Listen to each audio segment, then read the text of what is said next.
जय हिंद साथियों, प्रहारी मुंबई न्यूज़ में जावेद शेख और इस वक्त हमारे साथ मौजूद है कांग्रेस के वरिष्ठ नेता जैद खान। जिस तरह से महाराष्ट्र के अंदर 48 लोकसभा की सीटें हैं, हालांकि ये कहते हैं कि सब कुछ ठीक है, लेकिन कहीं कुछ ठीक नहीं चल रहा। अभी भी 3-4 सीटों पर जो है कि फैसला आना बाकी है। इसे जानना चाहेंगे, क्या कहेंगे सर? नहीं, तकरीबन 48 में से 45 सीटों का तो मसला हल हो गया है और उसमें सिर्फ जो पार्टियां हैं उसमें 2-4 अच्छी नुमाइंदगी।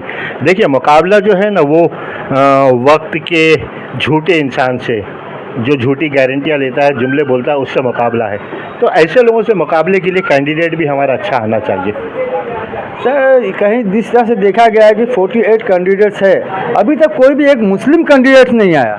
हाँ, ये बहुत अच्छा सवाल किया आपने। देखिए, मैं समझता हूँ कि कांग्रेस के लोग जब आपस में ही मुखालफत करने लगे, एक नॉर्थ मुंबई की जो सीट है उसमें नसीम खान का नाम चर्चा में है। हालांकि उन्होंने टिकट मांगी नहीं है, लेकिन उनका नाम चर्चा में है।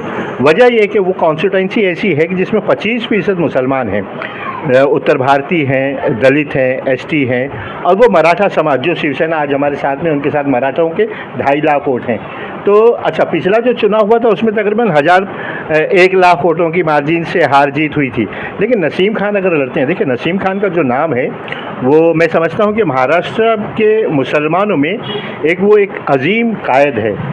आप देखिए, अगर नसीम खान की पूरी लाइफ जब से वो मिनिस्टर बने, एमएलए 5 टाइम मिनिस्टर बने, 5 चीफ मिनिस्टर्स के साथ में काम किया, आप उनकी लाइफ को अगर देखें तो मैं समझता हूँ कि 1000 एकड़ से ज़्यादा वक्फ बोर्ड की ज़मीनों को उन्होंने आज़ाद कराया और वक्फ बोर्ड और जो जायज़ मकाम था वो मकाम दिलाया। माइनॉरिटी की वो सारी स्कीमें, 5% की बातें और सारी चीज़ों में लड़के डट के मर्दानी मतलब कायदाना सलाहियत के साथ में उन्होंने वो निज़ाम काम किया। अच्छा, मैं अफसोस इस बात का होता है कि वो एमएलए, मुस्लिम एमएलए वर्षाताई गायकवाड़ हमारी लीडर है, वो ठीक है, लेकिन एक सीट तो कांग्रेस को, जो सेकुलर पार्टी है, एक सीट तो मतलब मुसलमानों का हक बनता है। जिस तरह से आपने कहा सेकुलर, कांग्रेस अपने आप को सेकुलर कहती है, मोदी जी कहते हैं कि कांग्रेस जो है सेकुलर का मखौटा ओढ़े हुए है, तो कहीं ना कहीं ये तो दिख रहा है। देखिए, ये जो डगर है ना, वो इंसाफ की हम बात करते हैं। कांग्रेस को एक सीट माइनॉरिटी के लोगों को देना चाहिए। पूरे महाराष्ट्र का मुसलमान एकतरफा तौर पर, मुसलमान नहीं, दलित, शेड्यूल कास्ट, शेड्यूल ट्राइब्स, जो सारे मराठा हैं, वो एकतरफा कांग्रेस को वोट दे रहे हैं। आप कांग्रेस को नुमाइंदगी क्यों नहीं देते? और ऐसे लीडर को जो हमारी आवाज़ बनता है, हमारे मसाइल को हल करने के लिए हर रास्ते में खड़ा रहता है, डट कर मुकाबला करता है, उसको आप नहीं देंगे। ऐसे चुप्पा लोगों को, जिनकी ना आवाज़ है, ना उनके कान चलते हैं, ना उनकी आंखें चलती है, ना उनकी ज़बान खुलती है जब कोई मसला होता है, हमेशा खामोश रहते हैं। अभी ये देखिए सर, जैसे अभी आपने कहा कि अल्पसंख्यक हो या दलित हो, वो कांग्रेस को वोट दे, क्यों वोट दे?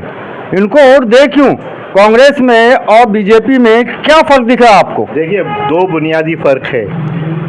बीजेपी जो है वो मनुवाद की बात करती है, नथुराम गोडसे की बात करती है और लोगों को दबा। कांग्रेस एक भी मुस्लिम को वोट नहीं देके क्या कर रही है? नहीं, मुसलमानों की नुमाइंदगी करेगी। मुसलमान, देखिए, कांग्रेस कहती है जिसकी जितनी भागीदारी उसकी उतनी हिस्सेदारी, कहाँ गई?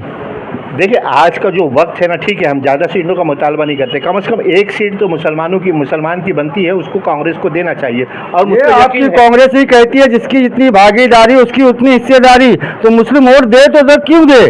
देखिए, आज का जो वक्त है ना, वो हालात ऐसे बने हैं कि मतलब वो 80 और 20 की बात होने लगी। और बीजेपी जिस तरीके से चुनाव लड़ती है ना, वो 20 में भी डिवाइडेशन करती है। तो कोई भी चीज़ हमें नतीजे के एतबार से देखना चाहिए कि हमारा नतीजा अच्छा हो। हम नसीम खान की सीट का मुतालबा इसलिए करते हैं, नॉर्थ मुंबई सीट का मुतालबा इसलिए करते हैं कि वो सीट पर कांग्रेस जीत सकती है, इंडिया गठबंधन जीत सकता है। हमको नतीजे के एतबार से हमारे मुतालबे होना चाहिए। माइनॉरिटी, दलित, शेड्यूल कास्ट, शेड्यूल ट्राइब, हर ये इस चीज़ के लिए आगे है कि वहाँ पे माइनॉरिटी का रिजल्ट आए। अभी देखिए, वंचित अघाड़ी के प्रकाश अम्बेडकर ने भी इस बात को उठाया कि वो चिढ़ाने की बात करें कि सेकुलर जमात है और वो क्यों नहीं देते, लेकिन देंगे, हम देंगे। वंचित अघाड़ी का क्या रोल है वो एक अलग बात है। अभी पोडारी जैसे अखबार, बहुत से अखबार में, टाइम्स ऑफ इंडिया में, दूसरे अखबार में इस खाली खबरें बन रही हैं कि मतलब मुसलमानों को एक सीट बनती है, वो उसकी मुखालफत के लिए कांग्रेस के वो मुस्लिम एमएलए गए। अच्छा, वो एमएलए, इन लोगों ने सबसे पहले शुरू में मुतालबा किया कि एक मुस्लिम एमपी देना चाहिए, और वही लोग मतलब मुखालफत में जा रहे हैं। ये कैसी राजनीति, कैसी पॉलिटिक्स है, समझ के बाहर है। मेरा कहने का मतलब यही है ना कि कांग्रेस में और बीजेपी में फ़र्क कहाँ दिख रहा है, लेकिन ये कहती कुछ है करती कुछ है। 48 जो सीटों में एक मुस्लिम को ये लोग नहीं देना चाह रहे हैं, तो इसको अब आप किस तरह से कहेंगे कि कांग्रेस की ये दो धाराएं तो एक ही दिख रही हैं। सुनिए, आज विचारधारा ही नहीं। देखिए, कांग्रेस सीए एनआरसी की बात नहीं करते, कांग्रेस अलीगढ़ मुस्लिम यूनिवर्सिटी का अक़लियती किरदार खत्म, बीजेपी अक़लियती किरदार ख़त्म करने की बात करती, कांग्रेस उस तरीके की बात नहीं करती। कांग्रेस जो है मुसलमानों को हैरेस नहीं करती। ये इन लोगों ने जो हैरेस करके, मतलब मुसलमानों का मुंह दिखाकर, चेहरा दिखाकर हिंदुओं को इकट्ठा करने की जो राजनीति करी, कांग्रेस धर्म की राजनीति नहीं करती। कांग्रेस जो है वो सेकुलर, इसीलिए ये सांझी विरासत का मुल्क है और यहाँ पर सबको मिलजुल कर रहने की बात करती है कांग्रेस। गांधी ने जो आज़ादी दी हमें, हमने जो आज़ादी हासिल की, उसमें हिंदू मुसलमान सब ने मिलकर मुल्क की आज़ादी हासिल की है। चलिए ठीक है, अब देखिए ये मानने को तो तैयार नहीं है, कह रहे हैं कि कांग्रेस जो है सेकुलर है, जबकि मोदी जी कहते हैं कि कांग्रेस जो है सेकुलर का मखौटा ओढ़े हुए है। बहरहाल जो भी है, अब देखना ये है कि अब कांग्रेस करती क्या है, किसी मुस्लिम कैंडिडेट को देती है, सीट देती है या नहीं देती है। कैमरामैन मुशफ़ी के साथ मैं जावेद शेख, प्रहरी मुंबई से।